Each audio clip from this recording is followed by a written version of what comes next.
नमस्कार, मैं हूं प्रवीण गौतम और आप देख रहे हैं पब्लिक मीटर। दोस्तों, जो देखकर भी नजरें चुरा लिया करते थे, आज अचानक बातचीत क्यों करने लगे? पब्लिक इस बात को लेकर हैरान है, विपक्षी नेता इस बात को लेकर हैरान है कि जो पीएम मोदी राहुल गांधी से बचते नजर आ रहे थे पिछले काफी दिनों से, आज राहुल गांधी से अचानक क्या बातचीत की। और यह वीडियो सोशल मीडिया पर चर्चा का विषय बन गया है, जब पीएम मोदी और राहुल गांधी का आमना सामना होता है काफी दिनों बाद। तो पीएम मोदी राहुल गांधी के पास जाते हैं और क्या सीन होता है, पूरी कहानी आपको बताएंगे। पहले आपको बताते हैं कि इस वीडियो को लेकर हैरानी क्यों हो रही है। आम पब्लिक से लेकर विपक्षी नेता इसलिए हैरान है क्योंकि एक तरह से बातचीत बंसी नजर आ रही थी और राहुल गांधी को एक अलग लेवल पर जाकर बीजेपी ने ट्रोल किया। इस वाले संसद सत्र में देश के लिए खतरनाक बताया।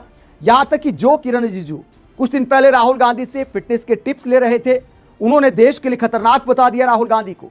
जेपी नड्डा ने भी इस तरह की बातें की। पीएम मोदी ने भी चुनावी रैलियों में राहुल गांधी का मजाक उड़ाया, राहुल गांधी की सोच को देश के लिए खतरनाक बताया। ऐसे में पीएम मोदी ने अचानक राहुल गांधी से बातचीत की तो पब्लिक को हैरान कर दिया। वीडियो आपको दिखाते हैं, उसके बाद क्या रिएक्शन सामने आया है वो भी आपको दिखाएंगे। पीएम मोदी और राहुल गांधी कहां पहुंचे थे, पहले वो आपको बता देते हैं। संसद भवन के प्रांगण में एक कार्यक्रम था। महात्मा ज्योतिराव फुले की 200वीं जयंती पर उन्हें ट्रिब्यूट किया जा रहा था।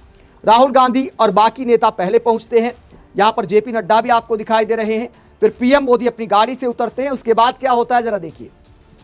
पीएम मोदी गाड़ी से उतरे, यहां पर राहुल गांधी पीएम मोदी को देखकर प्रणाम करते हैं और पीएम मोदी भी अभिवादन करते हैं सबका, राहुल गांधी सहित। उसके बाद उम्मीद इस बात की थी कि पीएम मोदी आगे चले जाएंगे, लेकिन पीएम मोदी पलटते हैं, राहुल गांधी से कुछ पूछते हैं, राहुल गांधी जवाब देते हैं। उसके बाद फिर आगे भी बातचीत होती है थोड़ी देर।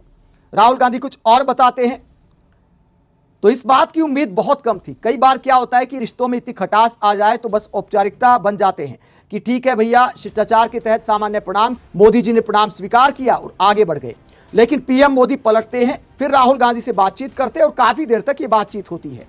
तो करीब 1 मिनट तक राहुल गांधी और पीएम मोदी के बीच बातचीत होती है। तो 1 मिनट काफी वक्त हो जाता है जब संबंधों में इतनी खटास आ जाए, तो इस बात की उम्मीद नहीं थी। करीब 1 मिनट की इस बातचीत ने सबको हैरान कर दिया। कई लोग ये भी सवाल उठा रहे कि पीएम मोदी ने क्या ही पूछा होगा। तो इसे लेकर अनुमान यही है कि चूंकि राहुल गांधी की माताजी सोनिया गांधी अस्पताल में भर्ती थी, तो हो सकता है उनकी सेहत के बारे में पूछा हो, वही बातचीत हो रही हो। राहुल गांधी जवाब दे रहे हो कि भैया क्या ट्रीटमेंट मिला, अब क्या हालात हैं, तो ये जानकारी हो सकता है राहुल गांधी ने दी हो। तो राहुल गांधी और पीएम मोदी के बीच ये बातचीत अब सोशल मीडिया पर चर्चा का विषय बन गई है और इसे लेकर विपक्षी नेताओं का क्या रिएक्शन सामने आया है। कुछ कांग्रेस नेता इसका स्वागत करे तो कुछ ट्रोल कर रहे हैं। डॉक्टर रागिनी नायक कहती हैं, ये वही है ना जो ठहाका मार के पूछ रहे थे कौन राहुल। तो लोकसभा चुनाव में जो मजाक उड़ाया था आज तक वाले इंटरव्यू में, उसे लेकर रागिनी नायक कटाक्ष करती हैं। कांग्रेस प्रवक्ता सुरेंद्र राजपूत कहते ऐसी तस्वीरें और वीडियो लोकतंत्र को मजबूत करते हैं।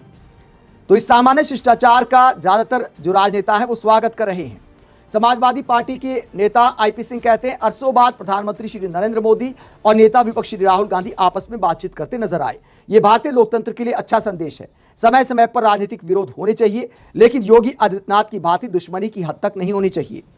तो आईपी सिंह सीएम योगी आदित्यनाथ पर कटाक्ष करते हैं और इस बातचीत का स्वागत करते हैं। लेकिन सवाल यह उठता है कि इस बातचीत के बाद, पीएम मोदी और राहुल गांधी की इस बातचीत के बाद क्या रिश्ते सुधरेंगे? क्या संसद में कुछ सुधार देखने को मिलेगा? क्या बीजेपी नेता जो राहुल गांधी को देश के लिए खतरनाक बताते हैं, कभी नक्सलियों से संबंध बताते हैं, कभी जॉर्ज सोरोस का एजेंट बताते हैं, कभी कहते राहुल गांधी विदेश जाकर देश के खिलाफ साजिश करते हैं, क्या उन बातों में कोई अंतर नजर आएगा? इसका स्पष्ट जवाब है बिल्कुल नहीं आएगा। ये बातचीत भी मुझे लगता है पीएम मोदी ने इसलिए की ताकि मीडिया में प्रचार हो सके कि देखिए पीएम मोदी का कितना बड़ा दिल है। पलट कर राहुल गांधी से पूछ लिया कि भैया क्या हालचाल है, परिवार के बारे में पूछा होगा, सोनिया गांधी के बारे में पूछा होगा। तो इसमें भी बड़प्पन दिखाया जाएगा। पीएम मोदी बखूबी इस बात को समझते हैं, जब भी किसी कार्यक्रम में जाते हैं तो मैं क्या करने वाला हूं, इसका पीआर कैसे किया जाएगा, इसका क्या इंपैक्ट होगा, इस पर क्या बोला जा सकता है, हमारे नेता प्रवक्ता मीडिया वाले क्या बोल सकते हैं, इन सारी बातों को ध्यान में रखकर ही मुझे लगता है कि ये सारी बातचीत की गई है। अगर पश्चिम बंगाल में जो रैलियां हो रही हैं, दूसरे राज्यों में जो रैलियां हो रही हैं, वहां पर राहुल गांधी पर थोड़ा नरम लहजा पीएम मोदी दिखाएं और इस तरह के बयान ना दें मानो देश के विपक्षी नेता देश के दुश्मन हो, उस तरह के बयान ना दे, तब आप मान सकते हैं कि पीएम मोदी वाकई विपक्ष का सम्मान करते हैं। वरना ये शिष्टाचार वगैरह मुझे लगता है बस दिखावा बनकर रह जाता है। अगर आप चुनावी रैलियों में हद के पार चले जाते हैं, प्रधानमंत्री पद की मर्यादा के पार जाकर अगर विपक्षी नेताओं को अटैक किया जाता है तो इस बातचीत के बहुत ज्यादा मायने नहीं निकाले जा सकते। आप इस पूरे मसले को लेकर क्या सोचते हैं, कमेंट बॉक्स में अपनी राय जरूर दें। साथ ही चैनल को सब्सक्राइब भी करें। नमस्कार।